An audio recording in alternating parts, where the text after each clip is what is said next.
Hello, my name is Lhey, and thank you for joining me live today. I am here in my studio, my craft room, my office, however you want to call it. But I am, but I was playing with my watercolor journal, and I was also playing with my Faber-Castell watercolor pencils. This is actually the Albert Durer. So sometimes it's a mouthful and it's hard to, it's really hard to pronounce. Albert Durer watercolor pencils. Now, I know that Faber-Castell, when we talk about Faber-Castell, it is not a cheap brand. Yes, it is not, because this is an artist quality watercolor pencils. These are amazing.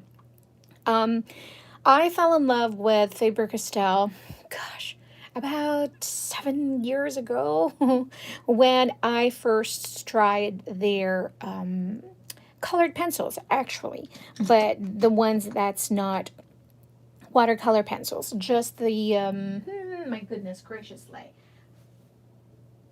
let me find it for you guys. Oh, golly, where's my colored pencils? I do have a ton of them.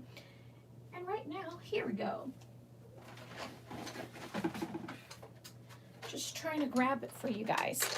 Okay, so these are the polychromos, colored pencils.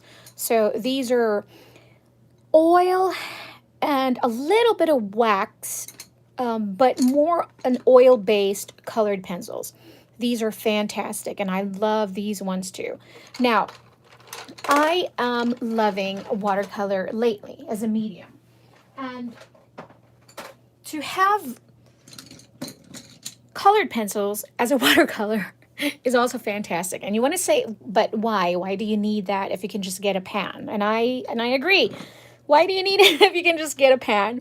Just because it is super fun, and sometimes you can really get into those corners easily. You have better control because you want to know exactly how much pigments you're going to lay down, how much colors, because watercolors sometimes can be very difficult because you don't know how much water you exactly have in your brush and how much pigments you're actually picking up from the pan. So having it in a colored pencil and really laying down and knowing exactly how much colors you have in there and how much pigments you have in there is really, really helpful. Now, I've done a couple of workshops for Faber-Castell, teaching how to use the colored pencils, the Albert Durer. And I do have here, this is my Archer and Olive. This is a watercolor journal.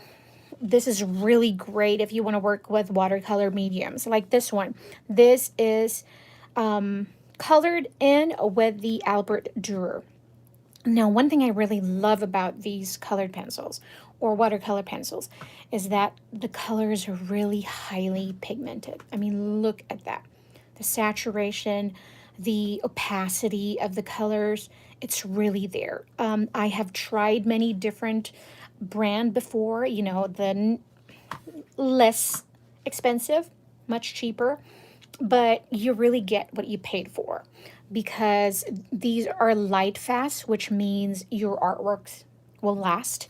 So to me, that means a whole lot because knowing that I'm going to keep my journal and it's going to be there, for 100 years, so my great grandkids can, still read and see all my fun journals and all that. I think that's fun. And also, if you are an artist and really need something to, for your artwork to sell, if you're selling your artwork, then this is really a high artist quality, artist grade.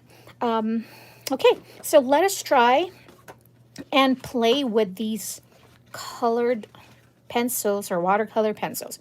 First of all, let's just try and apply them directly because there are many ways that you can use these. You can apply them directly as kind of like a colored pencils. So let's go for this light orange here. And then let's do a pink so we can see them blended together. So basically, I'm just applying them. And notice that my hands is always tilted, kind of like relatively 45 degree. So to the side, I'm not doing it this way. So I'm using the body, the tip and the body of the pencil at the same time. All right, so I'll be using some Faber-Castell. This is their water brush pens. Again, I have tried and used many different water brush also, but I really love this one because I've tried many other ones and I feel like sometimes I get too much water. This one I get really great control of the water. The water doesn't just go all over the place, so it has a better flow system. So I'm just applying water in this colored pencil or the pigments that we applied. I'm just moving them, the colors, and you're gonna see them move around. It's pretty darn amazing. Let me just go closer a little bit so you guys can really see here. And then I'm just gonna move the colors to here so it will blend in with the pink. And then I kind of move in to the middle side of this one so I can move in the pigments and start blending in the two colors together. And also activate this color. And sometimes when you feel like you don't get enough water, so you can just kind of push a little bit here to get that flow started. And so, and then I'll go again here in the middle to kind of move over those orange as well, and then having the pink blended together.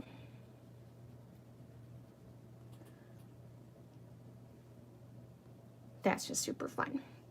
All right, so let's try picking up colors from the colored pencils this way. Okay.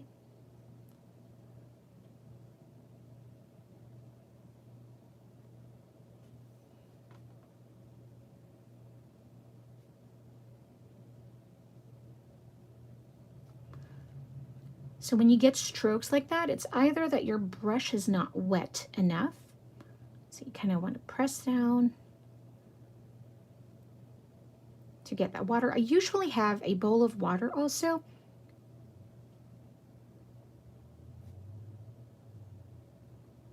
So this time, see, I have enough water so I can get those pigments and the colors moving around. Let me just go over that stroke so we can have a better color. That is super pretty. That's pretty awesome, isn't it? So I can, let's say I'm going to draw leaves. All right. Basically that way. So you just draw your line art, and then we're gonna pick up those colors and spread those colors, the pigments, in so we can color in the rest of our image.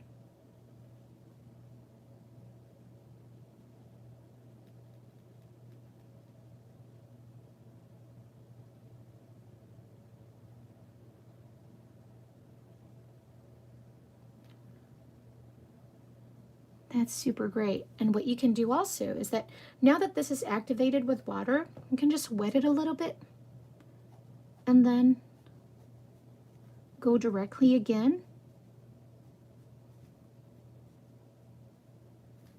Just be careful with how much pressure you put in the pencils, just because it's already wet, so it's really creamy. You don't want to end up with too much pigments in there, if that's not what you want, of course. And then you can just reactivate it again with some water. All right, this is the fun part also. So now that I have shown you that way, we can use our Faber-Castell, the Pitt Artist pens, because these are waterproof, so this is not going to bleed with the colored pencils. So we're just going to draw something, a balloon.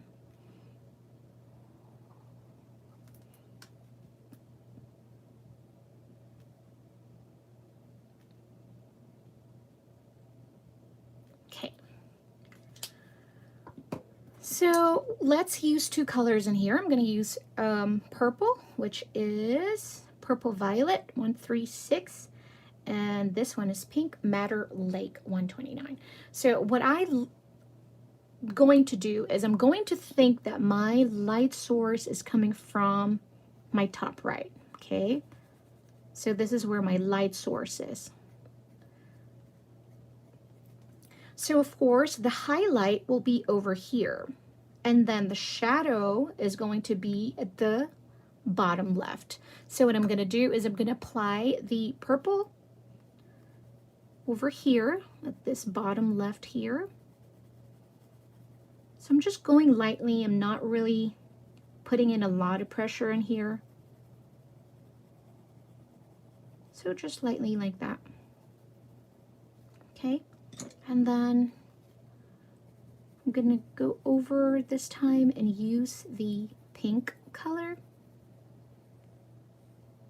So basically we'll leave this circle right here without any color, because that's going to be our highlight.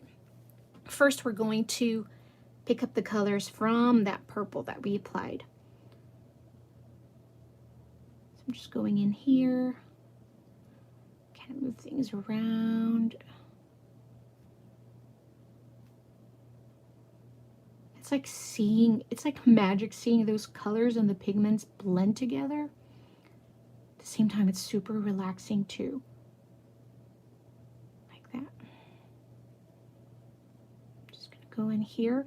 And this time you can actually move now the pigments, because we don't want it to be completely not colored, but we just want less color over there. So I'm just moving the colors around, making sure that I have enough pigments in the shadow area of my image. And always have a napkin beside you. This time I have a baby wipes, because I feel like I have too much purple in there and not enough pink. So I'm just gonna go pick up some color, give my water brush a little press over there. Just kind of blend here to add a little bit of pink. So I'm just picking up pigments directly from that pencil. And I'm gonna go dab my water brush and then blend things without colors, just water, to make sure that there's a great blending, very smooth blending between the purple and the pink, and to where we want it really light, where the highlights are. But that's super duper fun. So if you're going to create some creative lettering, you know, stuff like that, if you want to have the word love, let's say,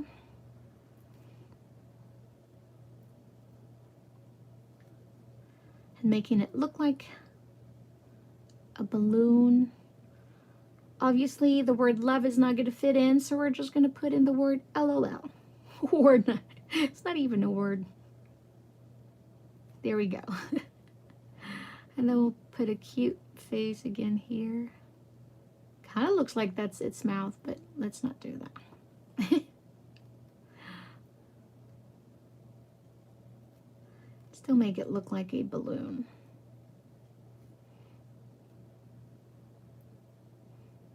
I'm still using a Faber-Castell The Pit Artist, because this one, again, is waterproof. But you can use any pen or marker that is waterproof as well. And then let's put faces.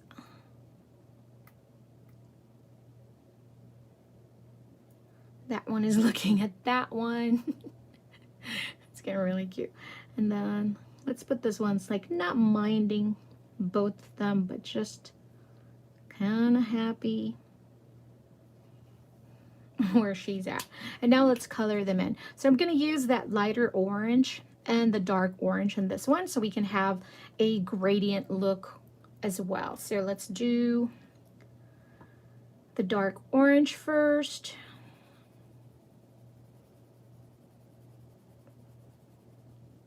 So apply your first color. And then I'm going to apply my lighter color.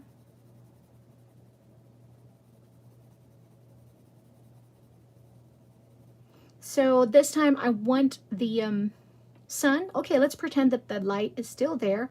So we're going to have much darker over here. So we're going to do that. I'm going to apply my lighter color in here.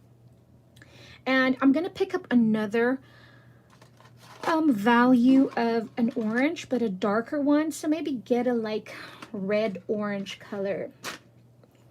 I'm going to pick up this one, pale geranium. So I'm just going to put it over here where my shadow is going to be. Making sure. Okay, so I have those 3 shades.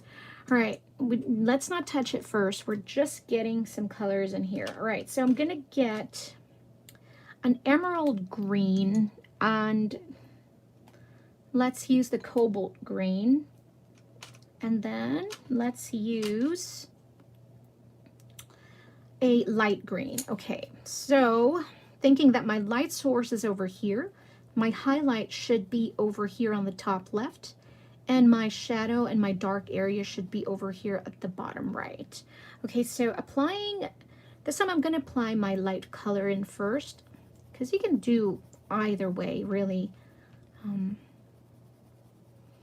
My highlight is here on top left.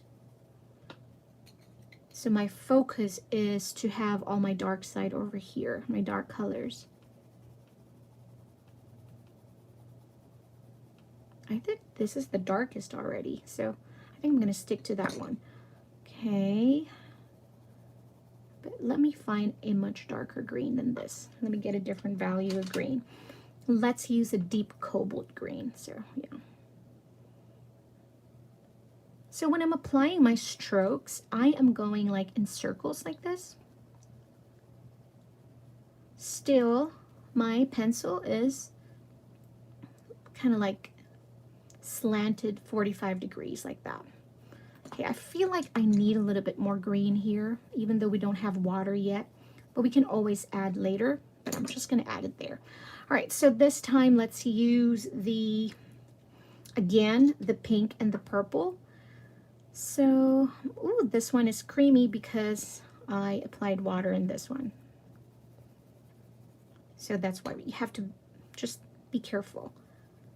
So this one, my deep side would be here because the balloons are touching. So you want to make sure that you take care of that too. But of course, this part is going to be all shadows as well. So I'm just going to apply that. I might pick up another value of a darker of the purple one, just because. So we're going to use this one. All right. And just really apply those colors in, the dark colors. Okay.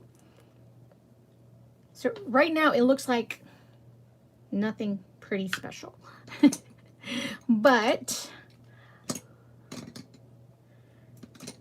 we are going to apply some magic. So our water brush here. So what I want to do is I want to start with a dark shade first, or let's start with this orange here. Okay, oh my God, once you activate that pigment, it's just, it turns so much brighter, and just the color is just crazy. My goodness. And then, so I'm just going to move those colors to the medium. And if you feel like you have too much of that color, always have a scratch paper beside you or a napkin. So I'm just going to press again and then move those colors around, because you want to make sure, the important thing here is you want to make sure you have a very smooth gradient, smooth blending from your darkest to the medium and then to the light. So just kind of move things around. Here I'm not going to pick up any more of that orange because I really want this part to be really light here. So I feel like we really have a great smooth gradient here. Okay, so I'm just going to move things around here in this area. And sometimes you have to allow the pigments to kind of settle in the paper, and then look at later if, you know, there's anything that needs to be touched up. And so, right, this time let's apply the same process we did. We started with the dark here. Okay, let's start with the dark, picking up those colors. And I feel like I have too much of this, so I'm just gonna dab excess colors over here to my right side where my baby wipes is. Wipe is. Right, here we go. And then kind of put those colors away too, because I want to make sure I have dark, medium, and light. There we go.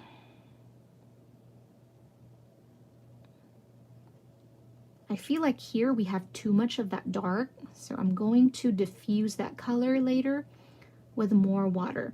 And that's the beauty of watercolors, is because I feel like it's much more forgiving, because you can always, you know how they say in art or in cooking, you know, add a little bit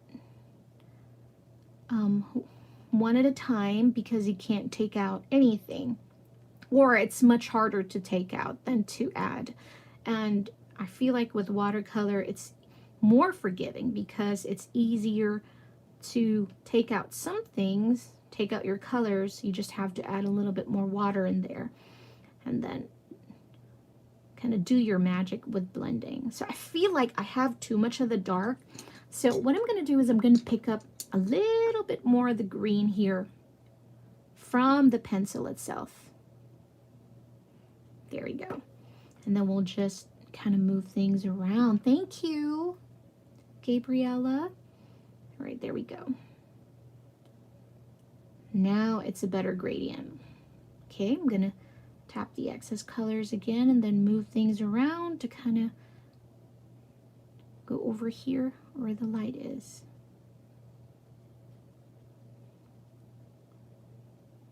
There.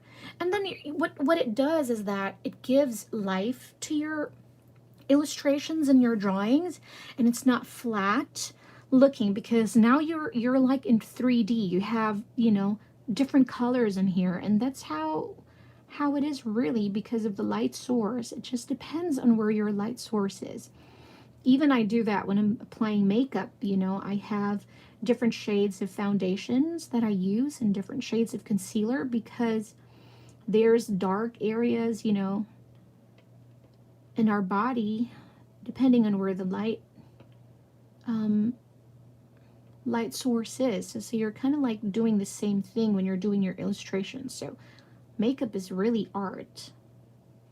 So you have highlights and you have shadows. That's why there's like contours and, you know, all that jazz.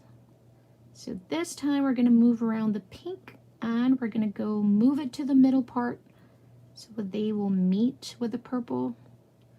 So we'll have a pretty gradient here. I'm just dabbing a little bit, you know, excess colors.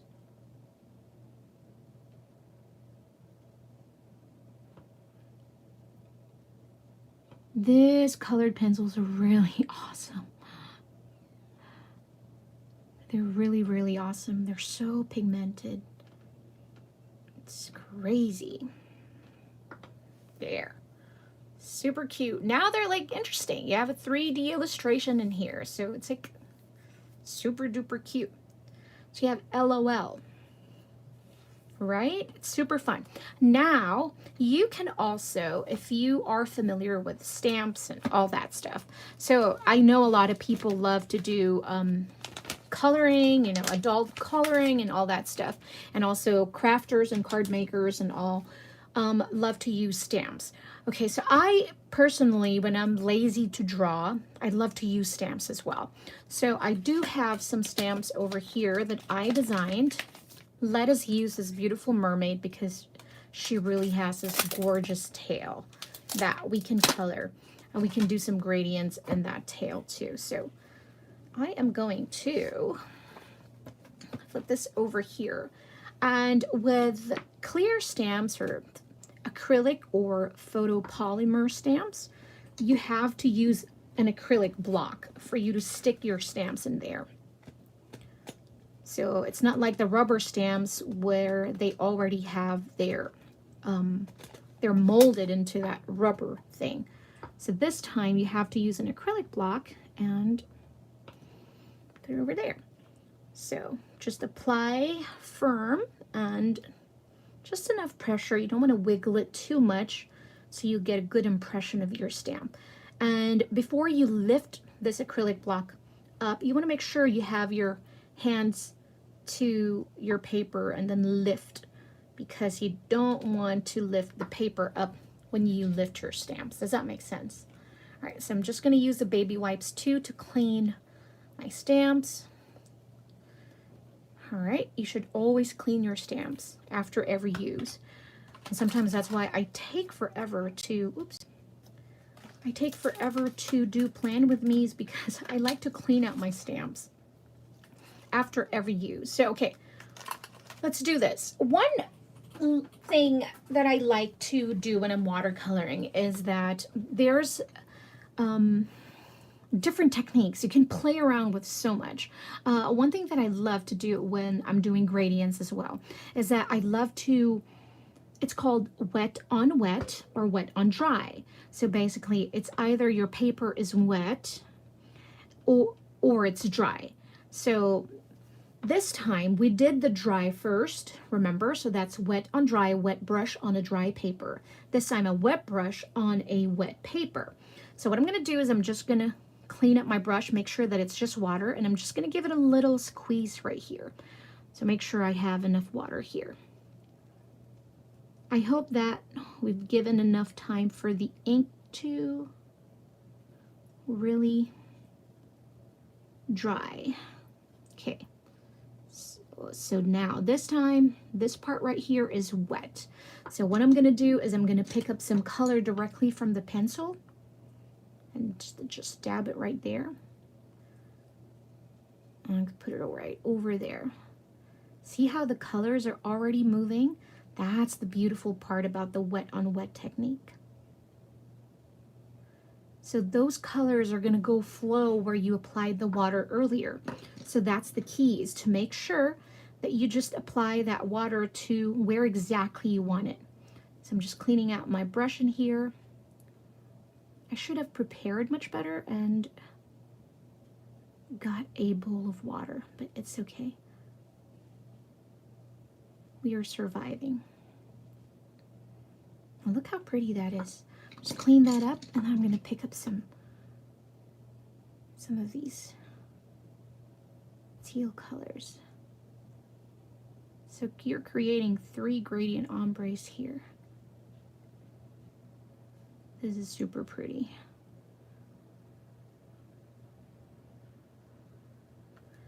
See, that is fun. That's just super fun. So I'm just going to get that little bit of purple.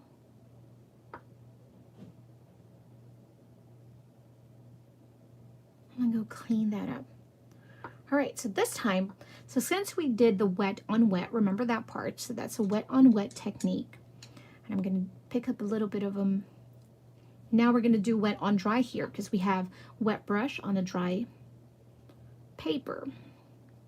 So I'm just getting directly from the pencil and just coloring in the tail.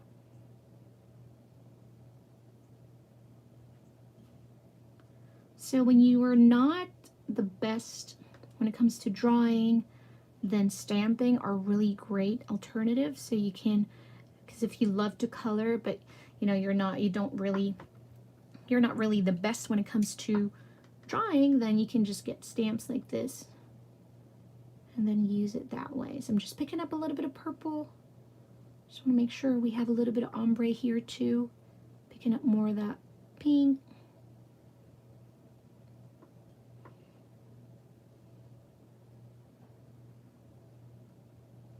So it's not too much purple. There. That is super pretty. And then we're going to do a little bit again of, we're going to do a little bit of the wet on dry again. So this time I'm going to start with light orange like this. And then we're going to color in her hair. And then we're going to create a pretty, very pretty ombre look in here too, because mermaid hair. All right, so I'm going to go darker orange this time.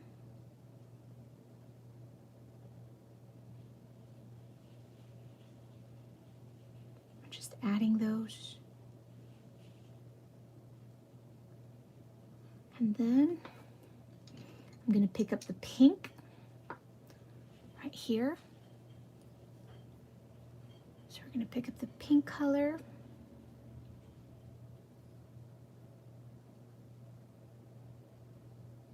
Like that.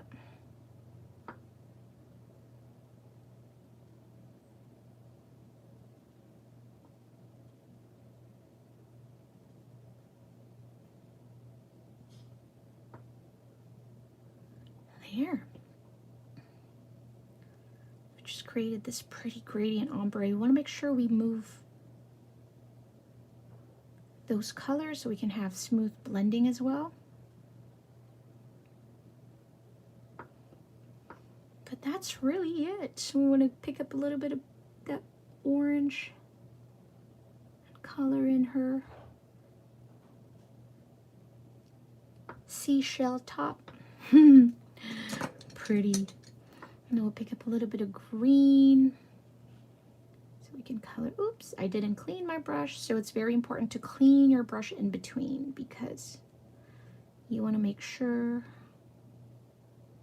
that you don't cross-contaminate your colors, because of course you're going to end up with something else.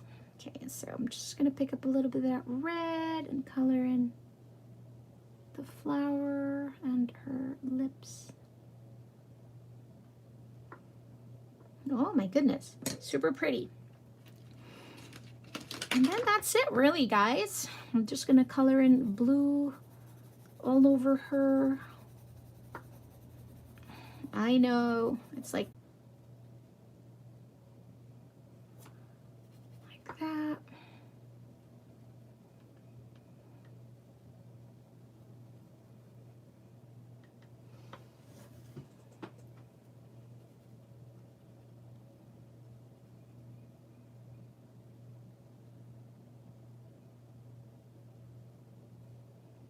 Almost done. But see the magic of these colored pencils? These are pretty amazing. These are the Faber-Castell Albrecht Durer watercolor pencils. These are available open stock also, so you don't have to get a big set, or you might want to just get the primary set and to see for you how much you like it. And then, you know, you can just keep adding to your collection. So much fun. I just love the magic that I get when I'm using these colored pencils. It's like really super fun because I get like different results each time, and the more you use your tools and the more you use your supplies, the more ways you find, you know, the more you find ways to use it and all that stuff. And that's it really. So that's our little mermaid here. And you've learned how to create some gradients, fun gradients, and how to apply, you know, using the colored pencils directly and then in your papers, or, you know, picking up your colors from the colored pencils at the same time. And what I want to do, I want to show you just a little bit of magic before I say goodbye, because this is my fun part that I love. Make sure you squeeze in your water brush first, right? And just make sure you have enough water in there. And this is what we're gonna do, is we're gonna get some pretty drops in here. Okay, I just want to make sure I have enough. Look at that. See those drops and splatters? Not every colored pencils out there is going to do this because they are just not created equal. What can I say? This is pretty darn amazing, really. This is so much fun to create those splatters like that just directly from the pencil. It's really like magic. But I hope you enjoyed today's live. Thank you so much for joining me. I really had fun, and I hope you'll join me again next time so we can have lots of fun, learn and create and play together. But again, this is the Faber-Castell Albrecht Durer watercolor pencils. So thank you again so much for joining in, and if you have any questions, leave them in the comment section down below, and I promise I will get back with you as soon as I can. But you guys have a great week and a great day, evening, whichever part of your world you're in, and I hope you stay well, stay happy, and stay creative. Thank you so much.